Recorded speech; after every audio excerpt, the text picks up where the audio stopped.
expectativa de queda nos resultados para o primeiro trimestre de 2025. Vamos falar também de dividendos e o que esperar do Banco do Brasil para 2025. As projeções dos analistas estão mais pessimistas. Olá pessoal, meu nome é Rafael, falo do canal Ponto de Investimento sem enrolação, bora lá.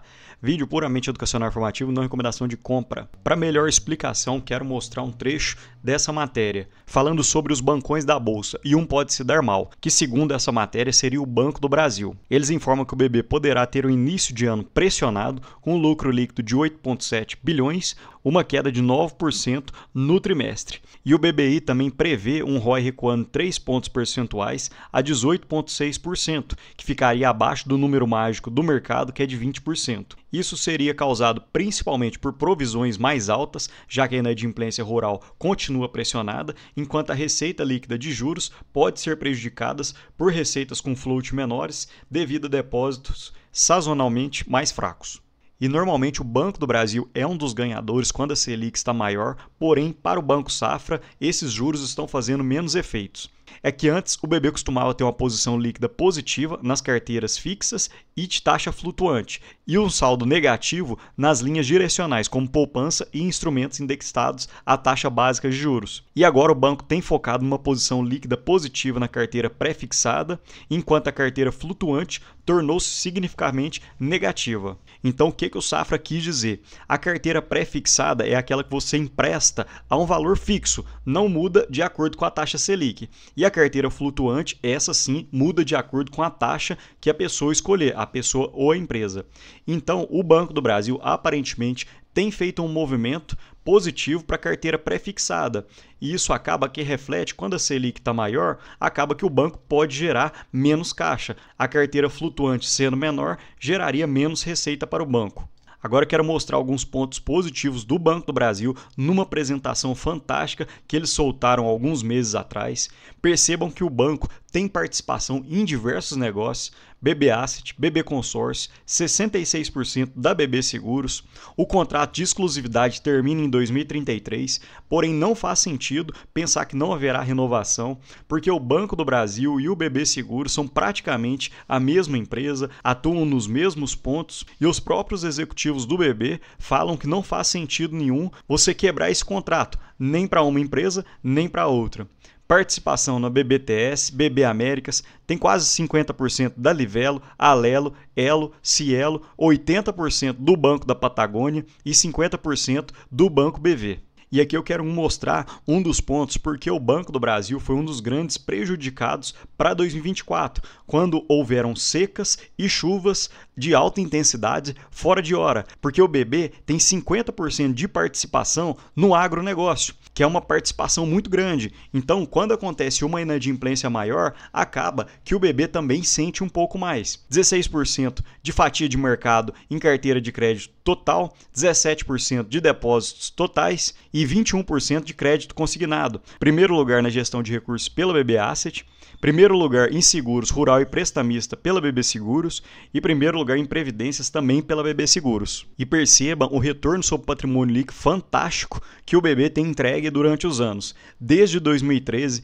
o BB tem entregue um lucro ajustado grande, tem crescido ano a ano e mesmo assim conseguem manter um ROI extremamente elevado. Baixou um pouco mais na pandemia, porém a gente vê que o BB tem feito um ótimo trabalho. E mesmo se o BB cair para 18% de ROI, normalmente o mercado fala que bancos que entregam um ROI de 15% devem ser cotados por um preço sobre valor patrimonial em torno de 1. E hoje, mesmo o BB caindo para esse ROI de 18%, o preço sobre valor patrimonial encontra-se em 0,8. Então o BB ainda teria espaço para crescer isso para 1,2, 1,3 de preço sobre valor patrimonial, principalmente porque o custo de captação do BB gira em torno de 13%, então ainda teria esse gap entre o custo de captação e o ROI, que seria um ponto positivo para os acionistas. E aqui ao lado quis deixar o ROI de alguns bancos que eu sigo. O BB consegue ganhar do Banco BMG, Banco Pine deve ter uma queda no ROI para o primeiro TRI, o banco tem entregue um ROI melhor que o ABC, Banco Mercantil realmente um ROI fora da curva, Banco do Brasil 21,4%, Banco Bradesco também consegue bater e o Banco Itaú, que entre os bancões seria o que tem entregue um melhor ROI. E agora eu quero mostrar para vocês uma entrevista muito bacana que o Banco BTG fez com os executivos do Banco do Brasil, falando primeiramente dos índices de inadimplências e provisões do agro. Houve um aumento da inadimplência no segundo semestre de 2024, concentrado em produtores de soja e milho, e um alto índice de recuperação judicial. Porém, o Banco do Brasil, na sua apresentação do quarto TRI de 2024, já havia demonstrado que isso realmente estava acontecendo. A faixa da inadimplência do agro tem crescido e o banco está preocupado com isso. Porém, tem outras formas do banco conseguir captar recursos, e isso é o que eles têm feito. E eles deixam bem claro que em 2025 os volumes de safra atingiram níveis recordes, porém os produtores ainda têm uma posição de caixa apertada, principalmente causado pelo ano de 2024. Um outro ponto que seria negativo para o Banco do Brasil serão os impactos da Resolução 4.966, porque agora o BB tem que provisionar mais rapidamente à medida que a inadimplência aumenta, e também vão exigir o diferimento das receitas de crédito, criando um impacto inicial negativo nos lucros. E esse é um dos motivos que o mercado tem batido no preço do Banco do Brasil. Percebam que o índice de inadimplência da pessoa jurídica praticamente não movimentou tanto entre o final de 2023 e 2024. A inadimplência de pessoa física caiu levemente, porém a inadimplência do agronegócio realmente cresceu numa taxa acelerada, aumentou em mais que o dobro, saiu de 0,96 para 2,45. E o primeiro semestre de 2025 vai ser desafiador, e só ao final de 2025 que os analistas e o próprio Banco do Brasil preveem um arrefecimento, que o agro vai poder continuar pagando suas dívidas, vai sair desse índice de inadimplência e voltar a ter melhores condições para o Banco do Brasil. Falando também do novo crédito consignado privado, que pode ser uma oportunidade. Eles falam que o BB está bem posicionado para crescer em qualquer tipo de linha de crédito, e até agora, dos 8 bilhões originados através desse novo crédito, cerca de 2 bilhões, ou seja, 25%, vieram do Banco do Brasil. Então, realmente, aparentemente, o Banco do Brasil tem feito um bom trabalho para poder captar essa nova linha de crédito que o governo vem oferecendo. E percebam um trabalho fantástico, principalmente de 2018 para frente, que o banco tem feito com o crescimento na linha de crédito e também na sua diversificação. Essa diversificação ela é importante porque em alguns anos em que ocorre algum problema com um dos braços da carteira de crédito, o Banco do Brasil pode segurar a sua receita com o outro braço, que foi justamente o que aconteceu em 2024, em que o agro teve uma queda substancial, teve uma inadimplência maior, porém a pessoa física e a pessoa jurídica, a sua carteira de crédito compensou. E houve um aumento na carteira de crédito de 1,1 trilhão para 1,27 trilhão, olhando de 2023 para 2024. Então o BTG aparentemente sinaliza que já houve essa precificação dos pontos negativos do Banco do Brasil, que são as regras de capital mais suaves da Resolução 4.966, Selic mais alta, formação de consenso para um PIB forte para 2025 no agronegócio e um quarto trimestre de 2024 melhor do que o que eles temiam.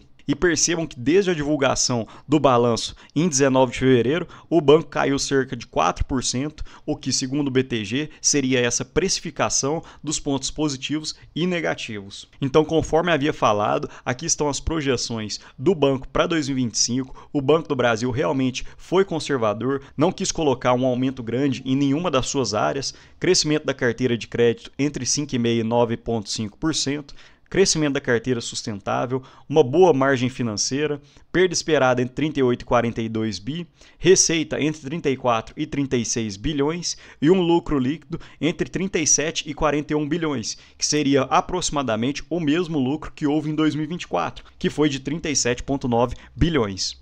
E aqui apenas uma projeção: se o Banco do Brasil tiver um lucro líquido de 37 a 41 bilhões com um payout de 40%, o banco poderia pagar hoje um dividendo entre 9 a 10,15%, fazendo uma simulação com 37, 38, 39, 40 e 41 bilhões no lucro líquido projetado para 2025. O próprio Banco do Brasil informou que o payout seria entre 40 e 45%, porém não acredito num payout de 45%, visto que esse é um ano mais desafiador mesmo para o BB.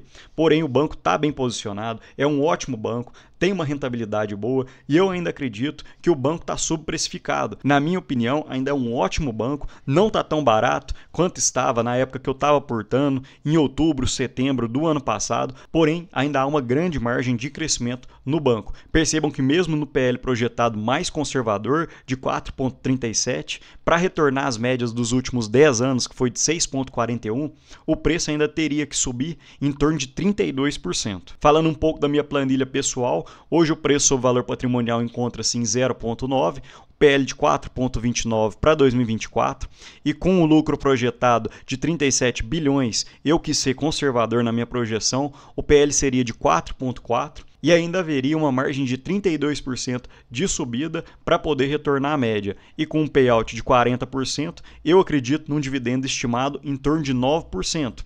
E o Banco do Brasil vai divulgar o balanço do primeiro trimestre de 2025 no dia 12/5. Com certeza trarei atualizações para vocês. Esse é um banco que eu gosto muito, é a minha maior posição em carteira. Em torno de 40% da minha carteira é concentrado no Banco do Brasil. Não estou aportando no momento, porque o banco subiu muito desde o início do ano, porém ainda acredito, é um ótimo banco, realmente tem feito um trabalho impressionante, linhas produtivas, um bom ROI, tem uma ótima carteira de crédito, então ainda acredito bastante nesse banco. E por sinal, o Banco do Brasil já divulga o ouro desde o começo do ano, deve pagar dividendos daqui a um mês, cerca de um mês, dia 2/6 vai ser a data com, e a data de pagamento dia 12/6, tanto dos pagamentos antecipados quanto dos pagamentos complementares. Provavelmente os dividendos girarão em torno de 2 a 2,4% nesse anúncio. Mas me conta aqui, pessoal, vocês têm essa ação em carteira? Têm aportado nela recentemente?